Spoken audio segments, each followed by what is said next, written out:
لا حول ولا قوة إلا بالله العلي العظيم. أعوذ بالله من الشيطان اللعين الرجيم. بسم الله الرحمن الرحيم. رب اشرح لي صدري ويسر لي أمري واحلل عقدة من لساني يفقهوا قولي. اللهم صل على محمد وآل محمد وعجل فرجهم. خیران عزیزان، السلام علیکم ورحمۃ اللہ وبرکاتہ. درس ہمارا آج شنبے کے عنوان سے ہمارا جو درس ہے وہ تفسیر قرآن مجید درس نمبر 38 ہے، جس میں ہم جو ہے آج تفسیر مبارک سورہ مبارک غاشیہ پڑھیں گے کہ اس کا جو موضوع ہے، جو اس کے مضامین وغیرہ ہیں، یعنی سورہ غاشیہ کے حل عطا کا حدیث الغاشیہ والی سورہ کے جس کے مضامین، یعنی یہ جو سورہ ہے سورہ غاشیہ قرآن کریم میں سورہ نمبر 88 ہے، اور یہ مکی سورہ ہے اور 26 آیت اس میں موجود ہیں، اور یہ جو ہے وہ وہی ہمارے آخری جز کا حصہ ہے، یعنی 30ویں پارے کا حصہ ہے. اس میں جو ہے اس سورہ کی ابتدا میں قیامت کے بارے میں اشارہ کیا گیا ہے کہ پروردگار عالم جو ہے اس سورہ مبارک کے ابتدا میں ہی، آغاز میں ہی قیامت کے بارے میں یہاں پر ذکر ہو رہا ہے، اور اس دن جو مجرمین کا دردناک انجام ہوگا اسے یہاں پر بتایا گیا ہے. خوب، یعنی وہ لوگ کہ جو گناہ گار ہیں اور ان کا جو حشر ہونا ہے، ان کا جو اختتام ہونا ہے، وہ کس طرح سے ہونا ہے، وہ ساری چیزیں اس سورہ کی ابتدا میں ہی بیان کی گئی ہیں. خوب، پھر اس سورہ میں یہ بھی بتایا جا رہا ہے کہ جو اہل ایمان ہیں، یعنی ایمان والے ہیں، جو مومنین ہیں، ان کے اعمال کے مطابق انہیں ان کی جزا ملے گی، انہیں ان کے پاداش ملنے والے، یعنی جس کا جس طرح سے اعمال ہوگا. اگر اعمال اچھے ہوں گے تو ان کا انجام جو ہے دردناک ہے، اور اگر اعمال اچھے ہوں گے، یعنی وہ لوگ کہ جو ایمان والے ہیں، جو مومنین ہیں، ان کا پاداش بہترین پروردگار عالم نے رکھا ہے اس سورہ میں، وہ بھی بتایا گیا ہے. خوب، اور سورہ میں جو ہے وہ توحید کی، یعنی مہم ترین موضوع جو ہمارے دین کا ہے وہ ہے توحید، اور اس سورہ میں پروردگار عالم توحید کا بھی ذکر کر رہا ہے، یہاں پر اس کی بھی بحث ہوئی ہے.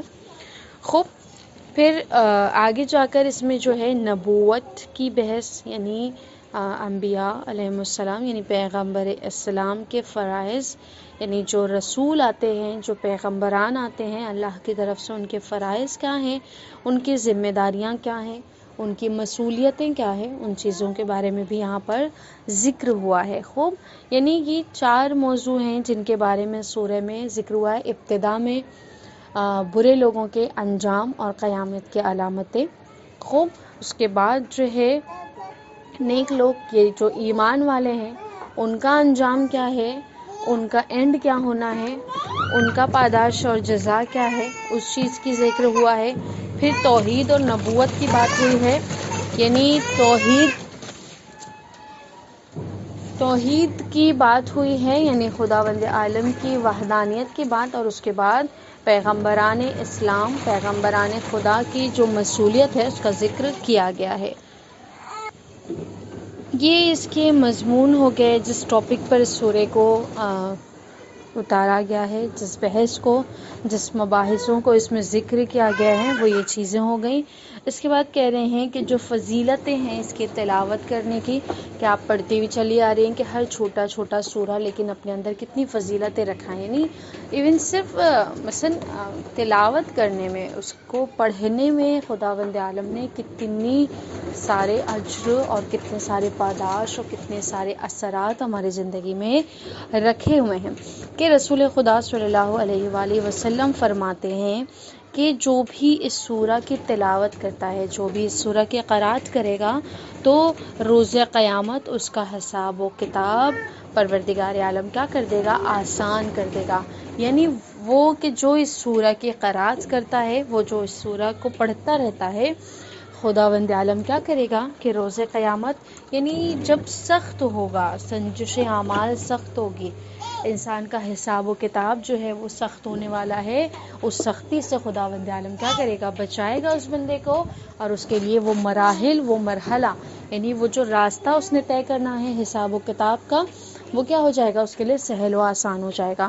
پھر ہمارے چھٹے امام جعفر صادق علیہ السلام فرماتے ہیں کہ جو شخص بھی اس کے قرات کرتا ہے، جو شخص بھی اسے پڑھتا ہے واجب اور مستحب نمازوں میں، یعنی جو سورہ ہمیں پڑھنی ہے نمازوں میں، اگر وہ فریضہ نماز میں اور نوافل کے یعنی مستحبات میں اگر اس کی تلاوت کرتا ہے، اس کی پڑھتا ہے، تو خداوند عالم کیا کرے گا؟ دنیا اور آخرت میں جو ہے اپنے رحمت کے سائے اس بندے کو رکھے گا، یعنی اپنے رحمت میں اسے جگا دے گا، اور قیامت کے دن بھی اس کے عذاب جہنم سے بچا لے گا۔ یعنی واقعاً یہ خداوند عالم کا احسان ہے ہم بندگان پر، کہ جس نے چھوٹے چھوٹے کام میں بھی ہمارے لیے کتنے بڑے بڑے ریوارڈز رکھے ہوئے ہیں، کتنے بڑے بڑے ہمارے لیے جو ہے اجر و ثوابات رکھے ہوئے ہیں، کہ اگر ایک چھوٹی سی سورہ جو 26 آیتوں پر مشتمل ہے، خوب اسے پڑھنے سے کیا ہے؟ یہ سارے اجر جو ہیں ہمیں عطا کیے جائیں گے، یعنی صرف آخرت کا نہیں بلکہ اس دنیا میں بھی ہمارے کام آنے والی چیزیں ہیں۔ خوب یہ اس کی فضیلتیں ہیں کہ جو تلاوت کرنے پہ ہمیں حاصل ہوتی ہے، جسے صرف پڑھنے سے ہمیں جو ہے اتنے سارے اجر و ثوابات اور اتنے سارے اثرات ہمیں اس دنیا میں بھی اور آخرت میں بھی حاصل ہونے ہیں۔ خوب ترجمے کی طرف نگاہ کرتے ہیں کہ بہترین سورہ کہ جس میں خداوند عالم نے الگ الگ موضوعات چھپا کر رکھے ہوئے ہیں، یعنی پنہان ہے، جو اپنے اندر جو ہے بڑی سی بڑی بحث کو اپنے اندر، چھوٹی سی سورہ ہے لیکن اپنے اندر سمیٹے ہوئے ہے، وہ کیا ہے؟ خوب ہم نے کیا پڑھا مضمون میں اس کے کہ اس سورہ کے سٹارٹنگ میں، اس کے آغاز میں کیا ہے؟ خداوند عالم نے کس کی بحث کی ہے؟ برے لوگوں کی، یعنی وہ لوگ کہ جو اچھے اعمال جن کے نہیں ہوتے ہیں، خوب ان کی بحث یہاں پر کی گئی، اور ان کا جو انجام ہونا ہے ان لوگوں کے بارے میں یہاں پر ذکر کیا گیا ہے۔ آئے شروع کرتے ہیں کہ بسم اللہ الرحمن الرحیم۔ هل اتاک حدیث الغاشیہ، کیا تمہیں ڈھانپ لینے والی قیامت کی بات معلوم ہے؟ خوب وجوہ یومئذ خاشیہ، اور بہت سے چہرے ذلیل و رسوا ہوں گے، یعنی یہ برے لوگوں کے بارے میں اشارہ کیا جا رہا ہے۔ خوب عاملۃ ناصبہ، محنت کرنے والے تھکے ہوئے، تصلی نارا حامیہ، دہکتی ہوئی آگ میں داخل ہوں گے، تسقی من عین آنیہ، انہیں کھولتے ہوئے پانی کے چشموں سے سیراب کیا جائے گا، یعنی جو گرم پانی ہوتا ہے، کھولتا ہوا پانی ہوتا ہے، وہ جب تھکے ہوں گے، ان کی پیاس کی شدت بڑھی ہوگی، تو انہیں کس سے؟ اسی پانی سے سیراب کیا جائے گا۔ لیس لہم طعام الا من ضریع، ان کے لیے کوئی کھانا سوائے خار اور خاردار جھاڑی کے نہ ہوگا، یعنی ان کے غذا خاردار جھاڑیاں ہوں گی جو انہیں ان کے بھوک لگنے پہ عطا دی جائیں گی۔ تو لا یسمن ولا یغنی من جوع، جو نہ موٹائی پیدا کر سکے اور نہ بھوکے کام آ سکے، یعنی اسے کھا کر بھی اس کے کوئی کام آنے والی، نہ اس کی صحت بننے والی ہے، نہ اس کی بھوک مٹنے والی ہے۔ وجوہ یومئذ ناعمہ، اور کچھ چہرے تر و تازہ ہوں گے۔ اب یہ ان کے بارے میں کہا جا رہا ہے جنہوں نے نیک اعمال کو انجام دیا ہے اس دنیا میں۔ خوب ان کے ذکر کو بتایا جا رہا ہے۔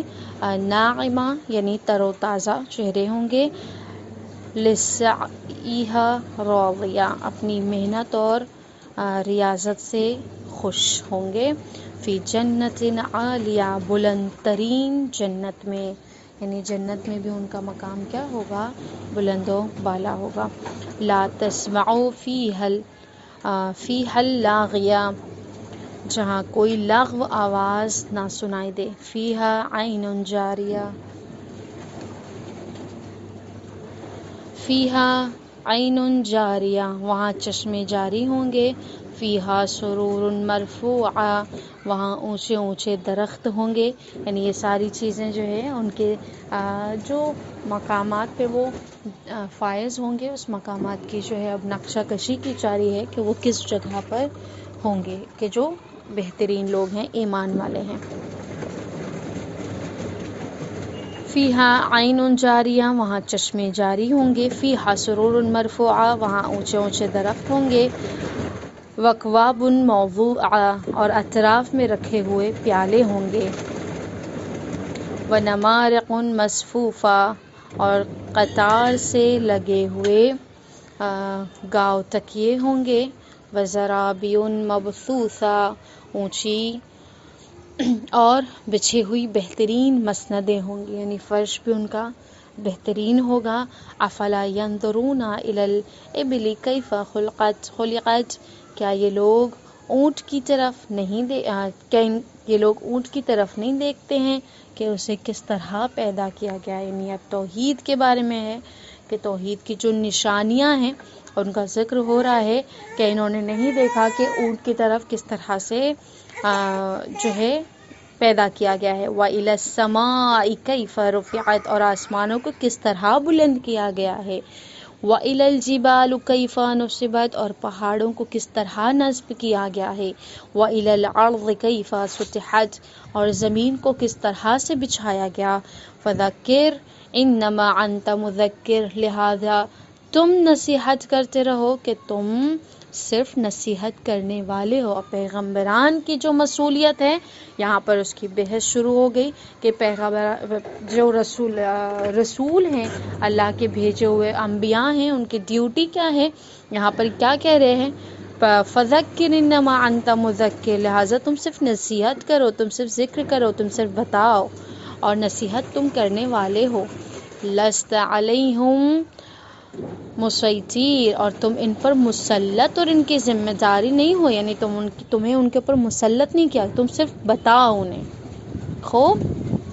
إِلَّا مَنْ تَوَلَّى وَكَفَرَ، مگر جو منہ پھیر لے اور کافر ہو جائے. فَيُعَذِّبُهُ اللَّهُ الْعَذَابَ الْأَكْبَرَ، تو خدا اسے بہت بڑے عذاب میں مبتلا کرے گا. إِنَّ إِلَيْنَا إِيَابَهُمْ، پھر ہماری ہی طرف ان سب کی بازگشت ہے. ثُمَّ إِنَّ عَلَيْنَا حِسَابَهُمْ، اور ہماری ہی ذمہ داری کا حساب ہے. اور یہ اس کے ترجمے ہو گئے جنہیں 4 چیزوں میں تقسیم کیا، یعنی 4 چیزوں کو یہاں پر ذکر کیا گیا ہے جو مہم ترین مباحث میں سے ہیں. اب یہ کہ خداوند عالم نے اس سورہ میں جو مثال دی ہے، یعنی اپنی توحید، اپنی علامتیں، جو قدرت کی نشانیاں بتائی ہیں، ان میں سے ایک مثال دی پروردگار عالم نے اونٹ کی مثال. اونٹ کی جو مثال ہم نے دیکھی کہ خداوند عالم اس سورہ میں جو ارشاد فرما رہا ہے کہ تم نے اس اونٹ کی طرف نگاہ نہیں کی کہ کس طرح سے اس کی ساخت بنائی گئی ہے، یعنی کس طرح سے اسے بنایا گیا ہے. تو سوال یہ اٹھتا ہے کہ خالق کائنات نے اور کسی جانور یا اور کسی مخلوق کوئی مثال کیوں نہیں دی؟ ٹھیک ہے نا، یعنی کس طرح سے، کیوں خداوند عالم نے اونٹ ہی کو چنا؟ یعنی افلا ينظرون الى الابل کیف خلقت، کیا نہیں دیکھتے وہ لوگ اونٹ کی طرف کہ کس طرح سے پیدا کیا گیا اسے؟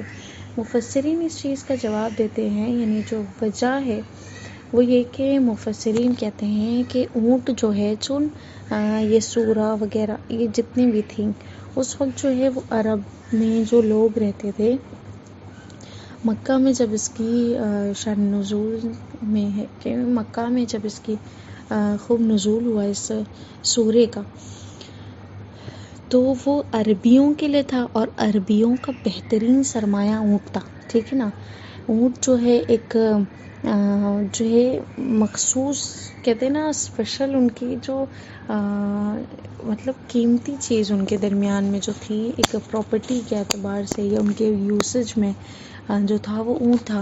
خوب. تو خالق کائنات نے اونٹ کی ہی مثال دے کے یہ بتایا کہ اونٹ کو کس طرح سے بنایا گیا ہے، یعنی جو اس کی خصوصیات ہے وہ سارے جانوروں سے بالکل الگ ہے. خوب، یعنی بہتر ہے. سارے جانوروں کو اندر یہ چیز نہیں ہے، یعنی جو امتیاز رکھتی ہے، جو اس کی افضلیت ہے، جو اس کی الگ ایک خاصیت ہے اونٹ کی، یہ کہ سب سے زیادہ طاقتور جانور ہے، ٹھیک۔ دوسرا یہ کہ دور دور تک یہ سفر کر سکتا ہے، ٹھیک ہے۔ سفر کرنے میں یعنی دوسرے جانور تھک جاتے ہیں، اتنا لمبا لمبا نہیں جا سکتے، لیکن اونٹ جا سکتا ہے۔ تیسرا یہ کہ جتنے بھی مطلب سامان وغیرہ ڈالا جائے، جتنا بھی ویٹ اس کے اوپر ڈال دیا جائے، وہ اٹھا لیتا ہے، ٹھیک ہے نا۔ یعنی سامان اور بوجھ جو سامان کا ہوتا ہے، ویٹ، ہیوی ویٹ اس کے اوپر ڈالا جائے تو دوسرے جانور اتنا زیادہ نہیں اٹھا سکتے، لیکن اونٹ اٹھا لیتا ہے، یعنی اس کے اوپر لاد دیا جائے تو وہ اٹھا لیتا ہے، ٹھیک ہے نا۔ تیسرا یہ چوتھی ہے کہ دوسرے جانوروں پہ جب کچھ ویٹ رکھا جاتا ہے تو ان کو کھڑا کر کے یہ رکھتے ہیں، وہ ایزیلی موو کر سکیں، ٹھیک ہے نا۔ یعنی جب ویٹ رکھ دیتے ہیں ان کے اوپر تو وہ کھڑے کھڑے ہی اپنا سفر شروع کرتے ہیں۔ لیکن اونٹ ایسا واحد ہے کہ جسے بٹھایا جاتا ہے، پراپر اس کے اوپر ویٹ رکھا جاتا ہے، وزن رکھا جاتا ہے، سامان رکھا جاتا ہے، جو کچھ بھی ہے، جب اس کے اوپر رکھا جاتا ہے تو وہ سامانوں کے ساتھ زمین سے بیٹھ کر اٹھتا ہے راحتی، اور وہ لمبا لمبا سفر طے کرتا ہے، ٹھیک ہے۔ پانچویں کوالٹی اس کی یہ ہے کہ جب ریگستان اور صحراؤں کا سفر کرتا ہے یہ اونٹ، تو یہ صحرا کا جہاز کہا جاتا ہے، ٹھیک ہے نا۔ وہاں پہ جہاں کوئی گاڑی، کوئی چیزیں موو نہیں کر سکتی، چل نہیں سکتی، طے نہیں کر سکتی اس راستے کو، لیکن اونٹ کر لیتا ہے ایزیلی، ٹھیک ہے نا۔ تو یہ صحرا کا جہاز کہا جاتا ہے۔ اور دوسرا یہ کہ پانی کی شدت، یہ جو پیاس ہوتی ہے، وہ 10 دن تک اپنی پیاس کو برداشت کر سکتا ہے، یعنی اگر 10 دن تک صحرا میں پانی دستیاب نہ ہو اور اسے نہ دیا جائے تب بھی وہ اپنی پیاس کو برداشت کر سکتا ہے 10 دنوں تک، ٹھیک ہے نا۔ یہ کوالٹیز ہیں اونٹ کی۔ بس خالق کائنات نے اتنی کوالٹیز کے ساتھ جو بالکل الگ ہیں سارے جانوروں سے، خلقت جو کی ہے اونٹ کی، تو اسی اونٹ کی طرف اشارہ کر کے انہیں یہ یاد دہانی کروائی کہ تم اسے نہیں دیکھتے کہ کس طرح سے اسے بہترین طریقے سے بنایا گیا، ٹھیک۔ دوسری چیز یہ کہ جو ہم نے پڑھی 26 آیت ہماری، خو ثم الینا انا علینا حسابہم، کیا خالق کائنات نے یہ کہا کہ ان کے حساب کے ذمے ہمارے اوپر ہے، ٹھیک ہے نا، ان کی ذمہ داری ہمارے اوپر ہے، ان کے حساب کی، ٹھیک۔ اب یہ جو کہا جا رہا ہے کہ حساب کی ذمہ داری ان کی ہمارے اوپر ہے، یعنی ساری مخلوقات کے جو حساب و کتاب ہونے، تو یہ کس طرح سے ہونے؟ سوال کیا کسی نے امام متقیان سے، علی ابن ابی طالب علیہ السلام سے، تو امام نے بہت ہی کشن جواب دیا کہ کس طرح سے، یعنی سوال کیا کس طرح سے اتنی ساری اتنی بڑی مخلوقات کا، یعنی اتنے سارے لوگوں کا کس طرح سے حساب لے گا خالق کائنات؟ خوب، تو امام نے فرمایا کہ جس طرح سے وہ اسے روزی عطا کرتا ہے، یعنی وہ اپنی مخلوق کو جو رزق دیتا ہے، جو روزی دیتا ہے، اسی طرح سے وہ حساب بھی کرتا ہے، یعنی ایک ہی ٹائم میں سب کو اپنا رزق ملتا رہتا ہے، ٹھیک ہے نا، اسی طرح سے حساب بھی ہو جانا ہے۔ خوب، دوسری روایتوں میں آیا ہے کہ آپ سے دریافت کیا گیا کہ اللہ کی وہ مخلوق کے جو دکھائی نہیں دیتی ان کا کس طرح سے حساب ہوتا ہے؟ امام نے کہا اسی طرح سے ہوتا ہے کہ جس طرح سے وہ دکھائی نہیں دیتی تب بھی وہ اللہ کی طرف سے رزق پاتے رہتے ہیں، بس اسی طرح سے حساب و کتاب بھی اللہ کا ان تک پہنچ جائے گا۔ خوب، بھی امام صادق علیہ السلام نے فرمایا کہ ہر امت کا جو حساب ہے اس کے امام کے ساتھ ہوگا، یعنی ائمہ اپنے اولیاء اور اپنے اعضاء کی علامات کے ذریعے پہچان لیں گے، یعنی قرآن کریم میں خداوند عالم ارشاد فرما رہا ہے کہ اعراف لوگ ہوں گے وہ اپنی علامات کے ذریعے پہچانے جائیں گے، ٹھیک ہے نا۔ یعنی یہ کہ ان میں سے جو یعنی ان کے جو اولیاء ہوں گے، ان کے دائیں ہاتھ میں جن کا حساب و کتاب مل جائے گا وہ بنا حساب کے جنت میں جائیں گے، اور جن کا حساب و کتاب ان کے اولیاء کے بائیں ہاتھ میں دیا جائے گا وہ بنا حساب کے جہنم میں ڈال دیے جائیں گے، ٹھیک ہے نا۔ یہ اس طرح سے ان کا حساب ہونا ہے کہ ایک ساتھ ساری مخلوق کا حساب خداوند عالم کرے گا۔ خوب، یہ مختصراً سی تفسیر تھی، اس کے جو مضامین تھے، اس کے جو فضیلتیں تھیں، یہ ساری چیزیں۔ اب پہلا سوال آپ لوگوں کی خدمت میں یہ کہ سورہ غاشیہ میں کن کن چیزوں کو، یعنی کس کس مضمون کو بیان کیا گیا ہے؟ دوسرا سوال یہ کہ پروردگار عالم نے یہ جو لوگ ہیں کہ جو برے اعمال انجام دیتے ہیں ان کا انجام کیا بتایا ہے۔ آیت کی روشنی میں اسے بیان کریں۔ تیسرا سوال یہ کہ خالق کائنات نے جو اہل جنت ہیں، جو ایمان والے لوگ ہیں، تو وہ کس مقامات پہ فائز ہوں گے، یعنی وہ کس جگہ پر رہیں گے، ان جگہوں پر کون سی نعمتیں انہیں دی جائیں گے، مختصر سا اسے بیان کریں۔ چوتھا سوال یہ کہ خالق کائنات نے کچھ خصوصیات جو اونٹ کی بیان کی ہے اور اونٹ کی مثال جو دی ہے، جس کی طرف اشارہ کیا ہے، ان خصوصیات میں کسی تین خصوصیات کا ذکر کریں۔ پانچواں سوال یہ کہ جب سوال کیا گیا کہ خداوند عالم کس طرح سے حساب و کتاب کرے گا پروردگار عالم لوگوں کا، تو یہ جو سوال تھا کس امام سے کیا گیا تھا۔ صلی اللہ علی محمد و آل محمد، والسلام علیکم ورحمۃ اللہ وبرکاتہ۔